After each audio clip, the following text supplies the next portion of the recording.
Hello guys, hello mga kapukol. Hello sa inyo lahat mga kapwa ko Dr. dyan.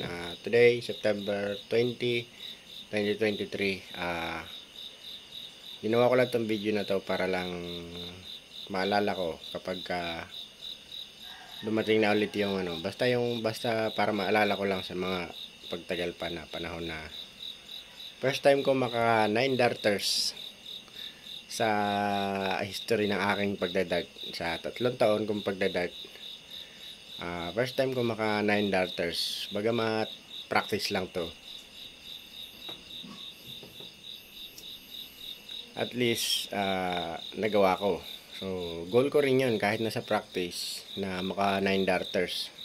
So maaring tsamba, saka maaring hindi kayo maniwala, pero eto talaga yun.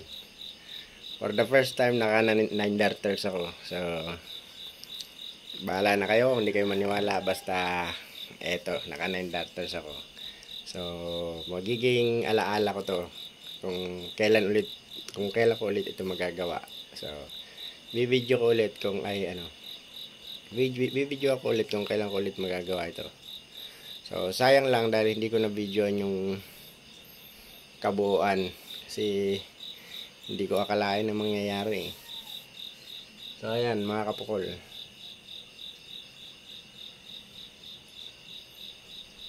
basta yan 9 darters yan. Kung ayaw nyo maniwala, okay lang. Basta yan ay para sa akin lang to, para sa akin. Kaya ako ginawa tong video para sa akin, para maalala ko kung kailan ako naka 9 darters sa aking buhay. Okay? Thank you sa panonood.